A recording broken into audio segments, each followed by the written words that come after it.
Hello, I'm Harriet Ward. I'm at the Rees Centre, Oxford University.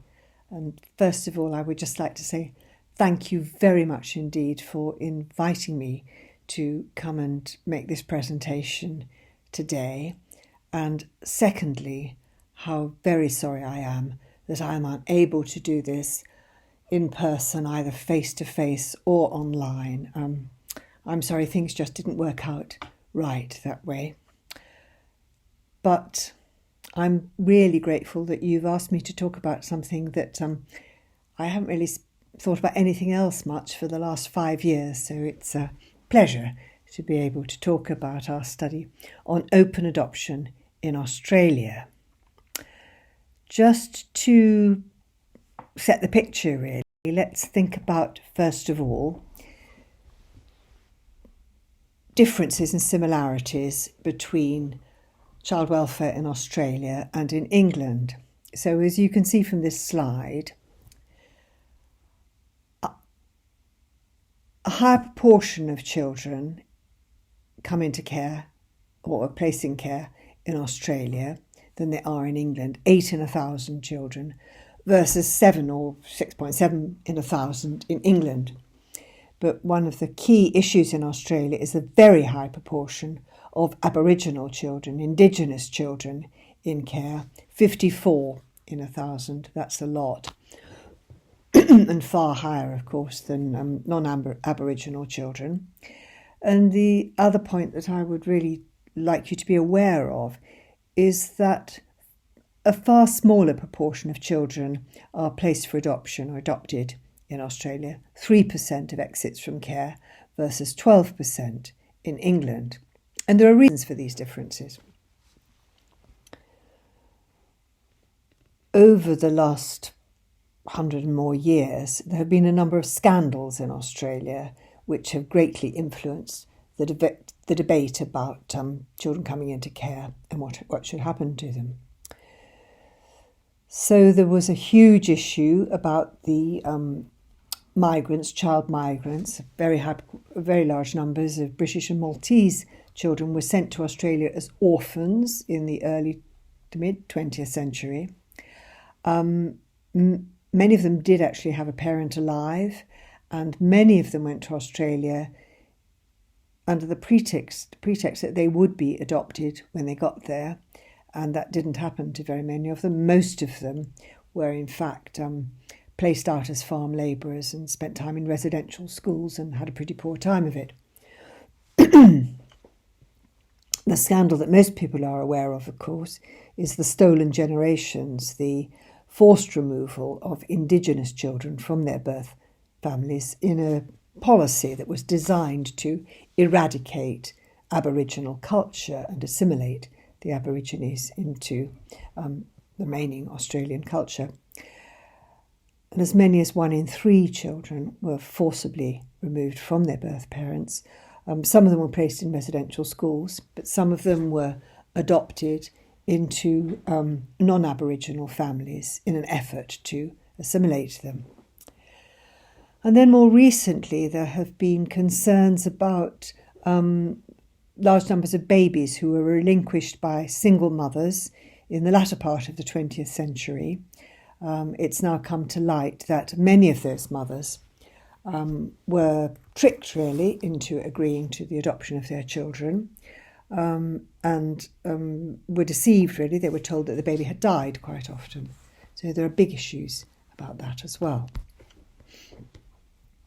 And of course those scandals have influenced the debate about adoption. There's a strong bias against domestic adoptions in Australia for those reasons.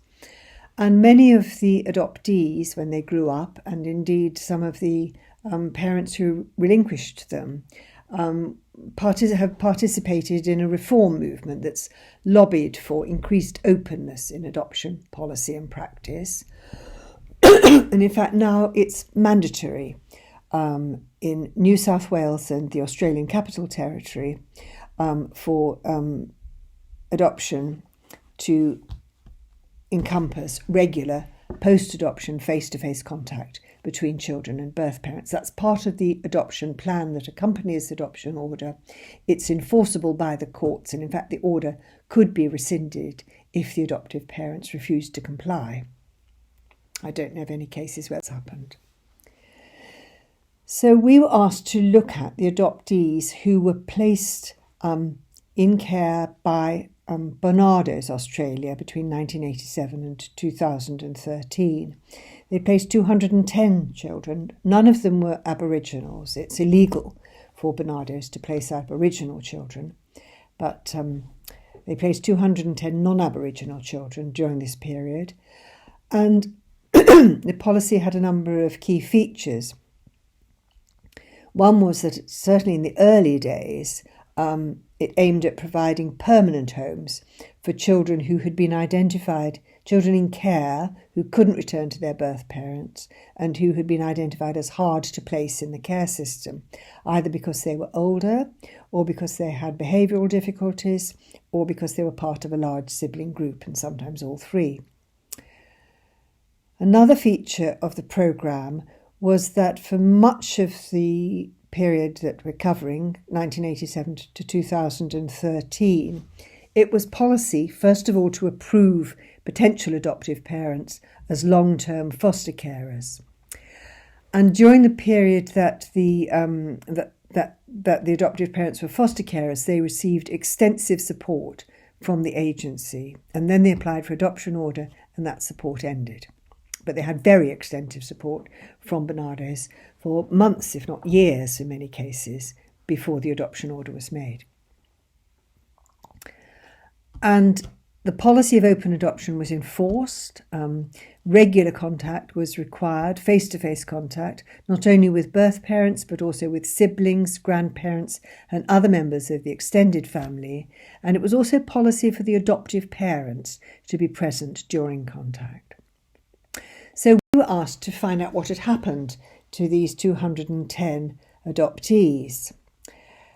And we set about doing this, first of all, by looking at the administrative data that the agency held on all 210 adoptees, and that told us about their birth parents, the adoptive parents, and what had happened to the adoptees before they were removed from their birth families and before they were placed in the adoptive homes. It told us about what had happened in care as well as pre-removal. We undertook a survey, a follow-up survey, and Barnardo's hunted up all the adoptees and adoptive parents who they could find and asked them to respond to an online survey. And we had responses concerning 54% of adoptees and 67% of adoptive parents. That's a high response rate for studies of this nature. And that told us about what had happened after they'd been adopted, about their contact and their current situation and their outcomes. We chased up a few more, and we were able to interview 20 adoptees and 21 adoptive parents. Just in case you're all thinking, gosh, this is lucky. She spent a lot of time traipsing backwards and forwards to Australia. It wasn't like that at all. The Australians did the interviews, and I spent an awful lot of my time at 1 and 2 in the morning having Zoom conversations and so on. It was quite a difficult study to undertake in that respect. There are some very interesting key findings from this study that I think are of a lot of relevance to the bit that we're going to focus on in a minute. First of all, a very high proportion, over 90% of the adoptees, were removed from their parents' care because of serious and often multiple forms of abuse and neglect. I've been undertaking research in this area for 30 years and more, and I was shocked at some of the experiences these children had had. They had been very significantly abused or neglected, and there was no evidence that any of them could have remained with their birth parents or could have returned to them. Unsurprisingly, in view of that, over 2/3 of them had had 4 or more adverse childhood experiences. These are the adverse childhood experience studies identify likelihood of experiencing adverse adult outcomes, and these children were 4 times as likely as the general population in Australia to experience poor outcomes in adulthood. And not only had they had a very difficult time when they were living with their birth parents, they had also had very poor experiences in care. A third of them had had failed reunifications, and almost half of them had had 3 or more placements in care before being placed with their adoptive parents. And the birth parents were struggling with the sort of issues that many of you will be well aware of: substance misuse, mental health problems, and domestic violence, generally in combination. Most of the birth parents didn't succeed in extricating themselves from their problems during the course of the study. So by the time many of the children were adults, their birth parents were still struggling with these difficulties. And in fact, by the time the children were adopted, a high proportion of birth fathers, 60%, and 23% of birth mothers had already lost contact with them. So it was quite a tall order, really, to manage post-adoption contact when, in fact, it had been lost already for many of the children. So the questions that I'm going to focus on for the remainder of this presentation are these. What was the impact of contact on the relationships between adoptees and their birth families? What was the impact on relationships between adoptees and adoptive parents? And how did those relationships affect adult outcomes? So the impact of contact on relationships between adoptees and their birth families. Well, first of all, it happened. A very high proportion of adoptees had post-adoption contact with at least one birth parent. And in fact, there were only about 4 children in the whole study, the 93 who were able to follow up. There were only 4 who had no contact with any family member after the adoption. It reduced as adoptees grew older, but by the time of the survey, by the time of follow-up, which was on average 18 years after they entered their adoptive placement, and on average about 13 years after they were adopted, 40% of the adoptees were still in contact with their birth mothers and 35% with their birth fathers. And in fact, 56% of the adoptees were still in contact with at least one birth family member.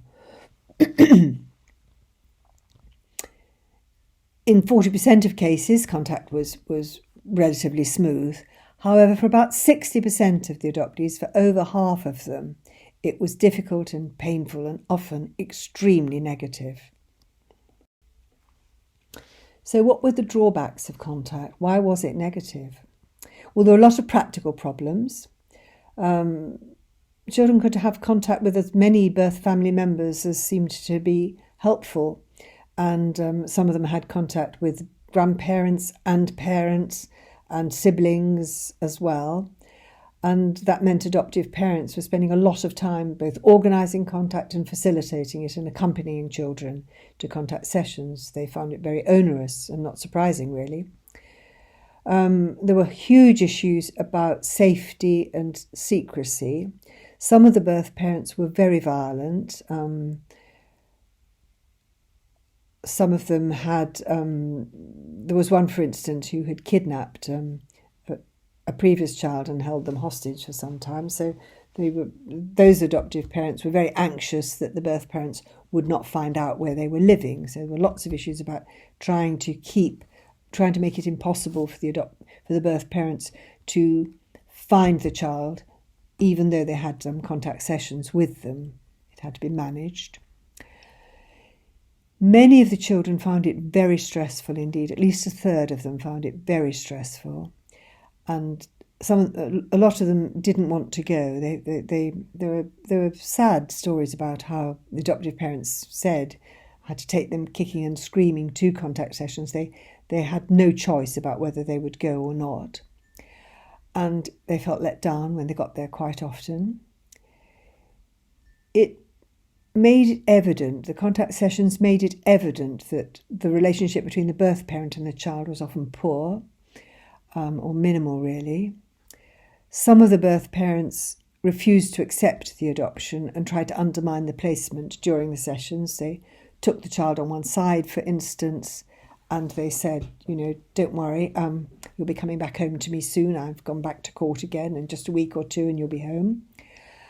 And many of the birth parents had continuing issues with drugs and alcohol, and they turned up at contact sessions drunk or under the influences of substances. And in fact, some of the birth parents turned up at contact sessions with the person who had sexually abused the child. It was also painful for adoptive parents. Adoptive parents said that contact prevented them from being able to pretend or to believe that they had given birth to the child. It reminded them constantly that they were not the children's birth parents, and they found that hard to constantly be reminded of that. The children found it painful because it was a letdown. It was a disappointment to find that their parents were not as wonderful as they would have hoped that they were. And it was painful for the birth parents to see somebody else bringing up their children, of course. It wasn't about creating happy families, and it didn't result in mutually satisfactory relationships. Where contact persisted, it was very, very often the adult adoptees who had maintained contact would say things like, I'm really the parent now, I support them, they don't support me. And the main reason why contact ended was when the adoptees were 12 years old, they were allowed by the courts to decide not to continue with it if they wished to do so. And that was the main reason why it ended. And these are some of the things that the adoptees said. I felt so let down by my birth mum, by my grandparents. I'd come home, we'd be driving back for 2 hours, and I'd be sitting in the car crying until I fell asleep because we spent 3 months pretty much apart, and I'd see her and she wouldn't spend time with me. She'd be on her phone or she'd be off doing something else. Or when I'd spend time with her, she wouldn't want to talk to me. So it was hard for me to want to go back, but she was my birth mother. So there was always a part of me that was very excited, and I'd see her and it would be a huge letdown. And that experience of being let down was a common experience.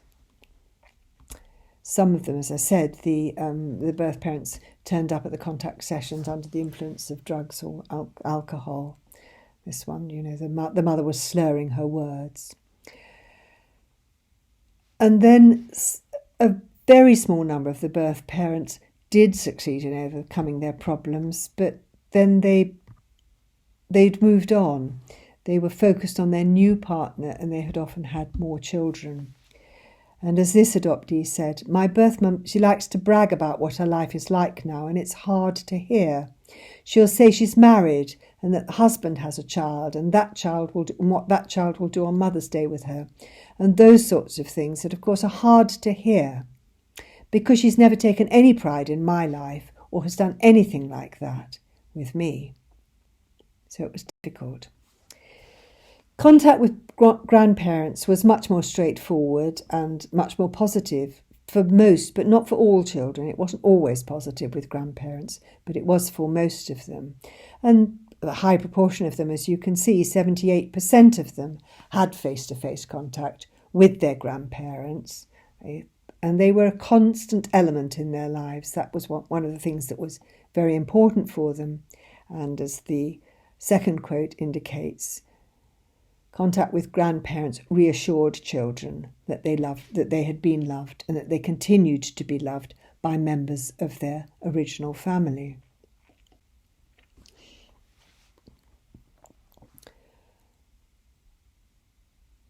"58% of the adoptees who had a sibling were placed with at least one of them, and over a third, 37%, had contact with a sibling from whom they'd been separated. Siblings who were placed together mostly found that very beneficial, as you can see from this quotation. It prevented you from having an empty feeling, a feeling of loss in your life. though some siblings placed together were bullied, for instance, and one of them was sexually abused by a brother with whom she'd been placed, so it wasn't always successful. Siblings placed apart were more difficult, though. A number of the adoptees were the only child who had been removed from the birth parents, and there were other children who had remained at home. And they grew further and further apart from their birth family and from their brothers and sisters, and they no longer knew them really by the time they were adults. Although they had frequently seen them, they didn't have that much in common. And as this one says, they feel like a very extended family that you meet at the occasional family barbecue, and you'll talk to them and then go for 4 years without seeing them and not think twice about it. Some of them indeed had difficulties in remembering the names of siblings from whom they'd been separated. So was it worth it? Was contact with birth parents worth it particularly? Well, over 2/3 of adult adoptees and the same proportion of adoptive parents thought that it had been beneficial, and this was a response to the question, was contact with the birth parents worth it? And these were the benefits of contact in the long term. And of course, for many of these adoptees, it was many years since they had been placed with their adoptive parents, that many of them were adults, and in fact all the ones who were interviewed were over 18, and this comes from their interviews, and they could reflect back and take a longer perspective. And in the long term, it appeared that contact helped them develop a sense of identity. They knew where they came from, they knew what their roots were, they knew what their parents and grandparents looked like, why they had that colour hair, that sort of thing, and that was important to them. There's some very interesting research undertaken by Lalonde and colleagues in Canada, looking at how children develop a sense of identity that facilitates high self-esteem and generally beneficial outcomes in adulthood. And in their view, you need to be able to link your past to your present in order to be able to invest in your future. And that's what contact did for these adoptees. It facilitated a sense of continuity, belonging and connectedness between the past and the present.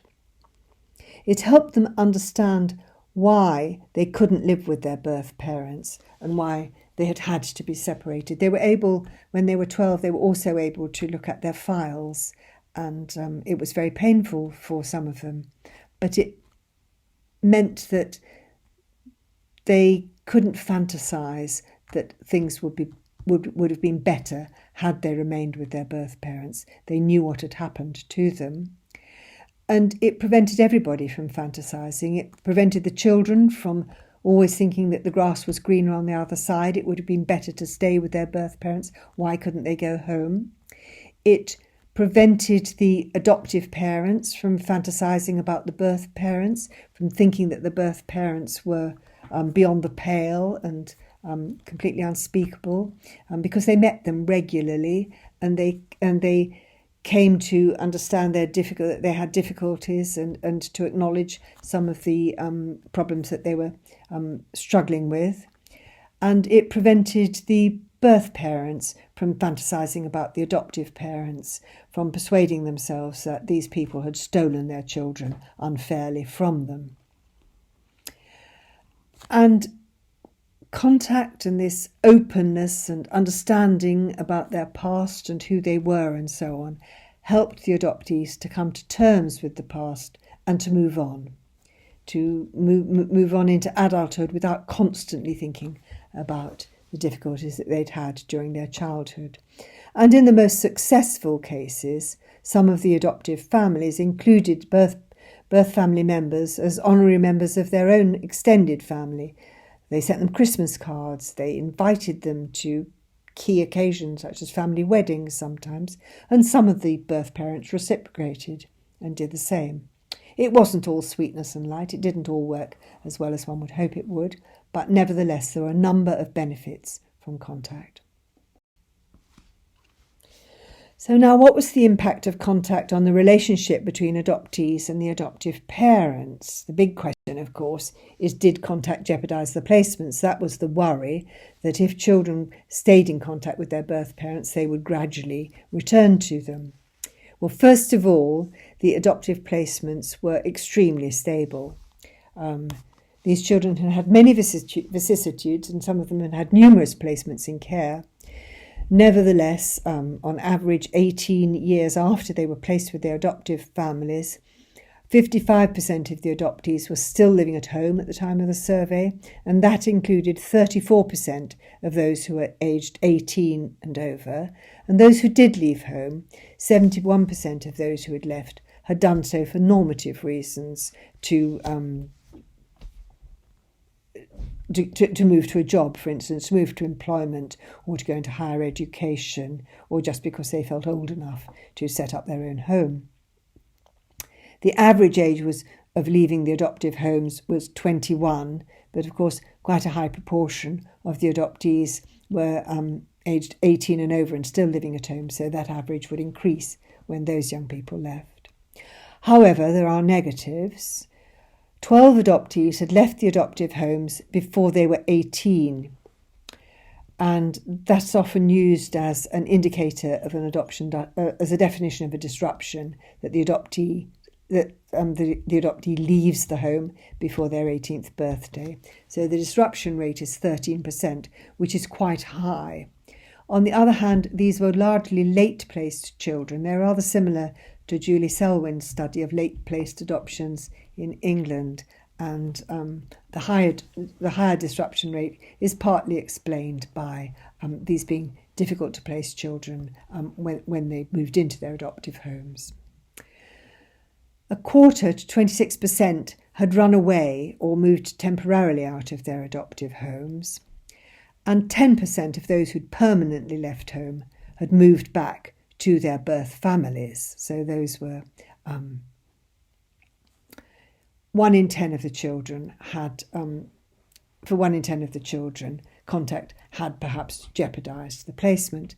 However, here's one of the children who did return to the birth parents, and we can see how difficult it is really to assess what a disrupted placement really is from this case study. So Sarah and her 2 brothers had been sexually abused by multiple perpetrators while they were living with their birth parents. The birth parents rented them out to a paedophile ring for cash. And she was placed in care with her brothers when she was 10. She had 3 placements in care. She went to her adoptive parents when she was 12 years old, and she described herself as an angry child. "I used to chuck mentals. I used to break everything," she said. When she was 16, she became aware that one of her siblings who'd remained with the birth parents was seeing one of the men who had abused her, and she became very concerned about her sibling and insisted on returning home in order to try to protect her. So, in theory, this adoption broke down. She went back to her birth parents. However, she was interviewed when she was 33, and by then, the relationship with the birth parents had broken down. She'd re-established a relationship with her adoptive parents, and it was very close and supportive, and she was in weekly contact with them. And as she said, they're more like mum and dad than my real parents ever were to me. The adoptive parents said, "She's our daughter, you know. We try to support her." They'd made sure that opportunities for her to re-establish contact and to return were retained, even though she went back to her birth parents.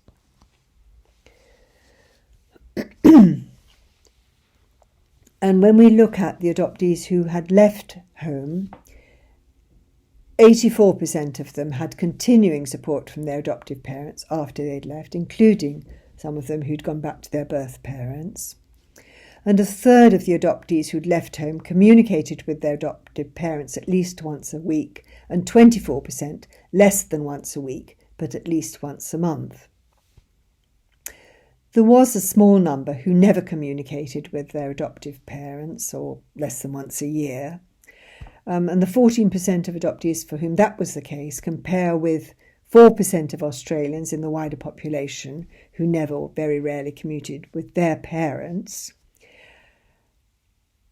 However, far fewer adoptees had stopped communicating with their adoptive parents than care leavers. 40% of Australian care leavers were no longer in contact with former foster carers. And in fact, 4 adoptees had absolutely no relationship with the adoptive parents, 4 out of 93, and 4 more had just very minimal relationships. So possibly 8% of them, the adoption failed, which is quite a low failure rate. And it's evident from what the adoptees said and what the adoptive parents said that most of them were fully integrated into the adoptive families. Remember, some of these children were really quite old when they went into their adoptive families. Sarah, for instance, was 12. The interviews reveal a lot of how the adoptive parents felt about the children. They said things like, when you make the commitment, it's got to be for life. And the vocabulary they used was very indicative. They didn't talk about my adopted child. They talked about my son or my daughter. In fact, it was only those adoptive parents for whom it hadn't worked out who talked about the adoptee as an adopted child. Many of the adoptive parents had made huge efforts to try to ensure that the adopted child felt part of the family. They'd all changed their surnames, but some of the adoptees had been offered an opportunity to take on an additional first name when the adoption order was made, and they had chosen the name of an adopted aunt, for instance. And some of them had been included when the adoptive parents had birth children of their own. Some of whom did after the adoption. Some of the adoptees had been asked what name they would like to give the baby. They were very much included as part of the family and felt very much that it was their family for life. And the adoptees, 88% of the adoptees said that they fitted in really well or okay with their adoptive families. And 95% always or mostly thought that social workers had made a good match for them. And a very high proportion, 70% of them, never or hardly ever thought about being adopted.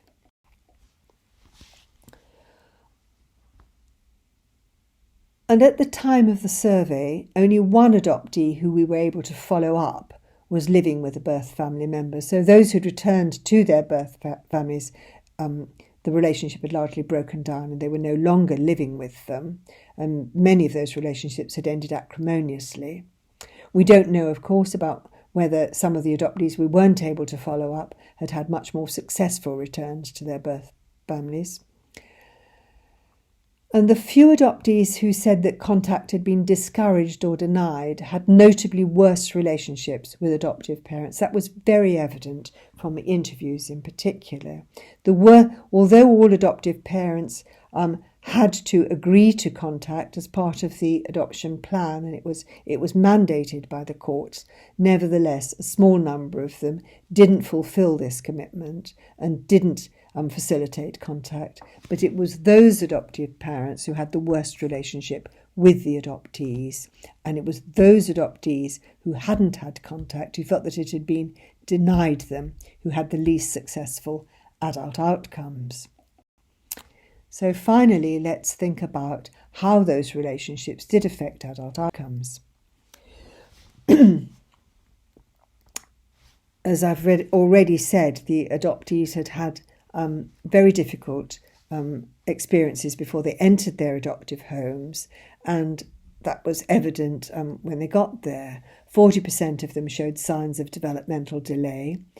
38% of them were in poor or very poor mental health. A small number went on to develop psychoses. They became schizophrenic. They developed schizophrenia, for instance, or bipolar disorder. But much more common was the acute distress and anger that many adoptees expressed when they entered their adoptive homes. And a high proportion, 75% of adopted children the adoptive parents had to go into the school to discuss the children's poor behaviour or poor progress with the teachers. We were able to follow 60 adoptees. 60 of the adoptees who were able to follow were adults by the time they were followed up. They were aged 18 or over. And we could look at their adult outcomes in comparison with data on the Australian population. Now, these are not matched comparisons, so they have to be taken with a bit of a pinch of salt. But they're the best data that we have got.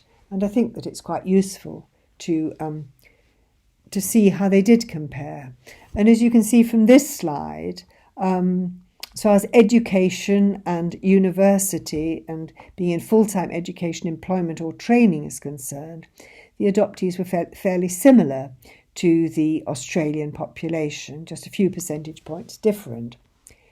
However, negative outcomes are much more evident amongst the adoptees. So 20 to 30% of the adoptees were not in education, employment or any form of training, as opposed to 5 to 12% of the Australian population. 37% of the adoptees took non-prescribed drugs, non-prescription drugs, in comparison with 13% of the Australian population. And a high proportion of male adoptees, 36%, were victims of domestic abuse. There's been a very valuable study undertaken in New South Wales by Cashmore and Paxman, who followed up a group of care leavers. And these young people left care at much the same time that the adoptees were leaving their family home, at least that a large number of the adoptees were leaving their family home. Again, it's by no means a matched comparison, but we can look at their outcomes and see how they compare with the adoptees, although obviously there's some caveats. Things might have been different if we'd had a different sample. If we look at the education and employment outcomes, and the starred items are the ones that are statistically significant, indicating that the differences are unlikely to have occurred by chance.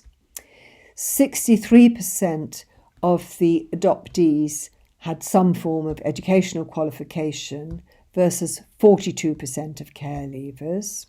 27% of adoptees were either in the process of reading for a degree or had completed a degree versus 10% of the care leavers.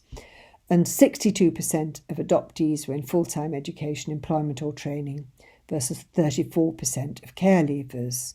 So quite significant differences there. On the other hand, the adoptees were significantly more likely to be taking non-prescription drugs, 37% versus 17%. A higher proportion of adoptees were misusing substances, and a higher proportion of adoptees had mental health issues. So basically, the adoptees had much more evidence of mental health issues and some of the concomitant negative outcomes than the care leavers did, but nevertheless they had done better educationally and employment. We were also able to use a composite measure of successful functioning in adulthood, the same measure that Cashmore and Paxman used, and we found that a higher proportion of adoptees, 53%, were rated as successfully functioning versus 41% of care leavers.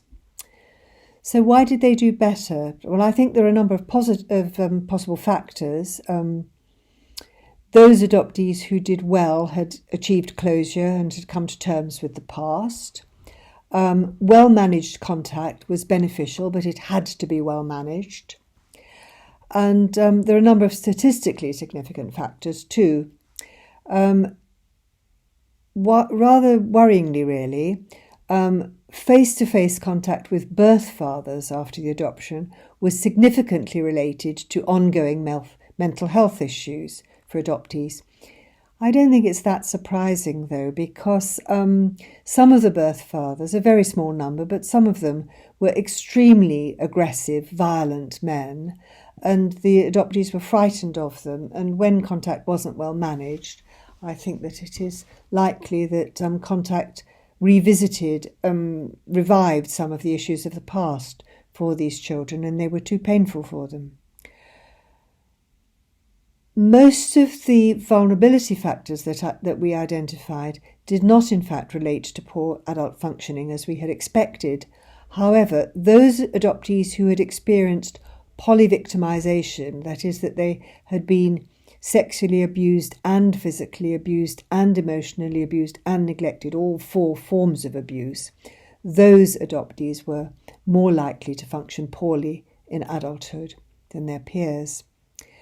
And those adoptees who said that their adoptive parents had been sensitive, they'd experienced sensitive parenting, that meant that their adoptive parents listened to them when they wanted to talk to them, listened to their troubles, were always easy to talk to, were always friendly, were kind to them. Those adoptees who felt that their adoptive parents had been sensitive tended to be those who had the more successful outcomes. And when we look at how the adoptive parents acted, we can see why that relationship might have been extremely supportive and acted as a strong protective factor for the adoptees. So the adoptive parents had sought out specialist psychotherapeutic help. They'd been very proactive. They'd gone out and found the help that their children needed. They'd gone into the schools and made a fuss if they felt that the teacher wasn't appreciating their child, or if they felt that their child might be in a better set than they'd been put in, that sort of thing. And they went and argued if their child was excluded from school from poor behaviour. Some of the adoptees had very negative outcomes in adulthood, a small number of them, but nevertheless there were some who went to prison, for instance. There were 1 or 2 who became engaged in prostitution. Those adoptees were not rejected by their adoptive parents. By and large, there were one, maybe 2 who were, but the others continued to be extensively supported through thick and thin by their adoptive parents. And a number of the adoptees found it difficult to emerge from adolescence to adulthood, to make that transition. They walked out of jobs when something went wrong, for instance, or they didn't pay the rent and so they couldn't afford where they were living independently. And their adoptive parents picked them up when things went wrong and set them back on track again, and were always watching their backs. That, I think, is the main difference between adoption and foster care. And when they become adults, when they move into adulthood, adopted children have somebody watching their backs. Care leavers, by and large, don't, unless they're very lucky. And the commitment of the adoptive parents and the children became a sort of reciprocal relationship. The children regarded the adoption as their family for life, as did the adoptive parents. And as you will remember, many of the adoptive parents had started out as foster carers for the children. Over time, they ceased to regard themselves as carers and began to regard themselves as genuinely the children's parents. We don't know enough about how that transition is made, but that appeared to us to be a very strong protective factor. So there are some messages for policy and practice from this study. There are a number, of course, concerning the tricky issue of post-adoption contact.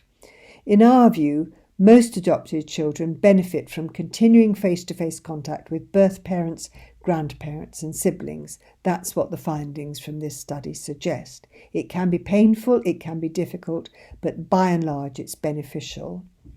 However, it's only really beneficial if contact is well managed and tailored to the needs of each child. And as we've seen, it wasn't always well managed for some of the Barnardo's children. That's one of the messages we took back to the agency.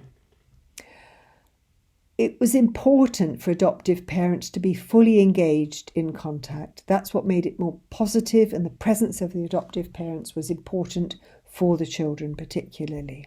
That's a key factor.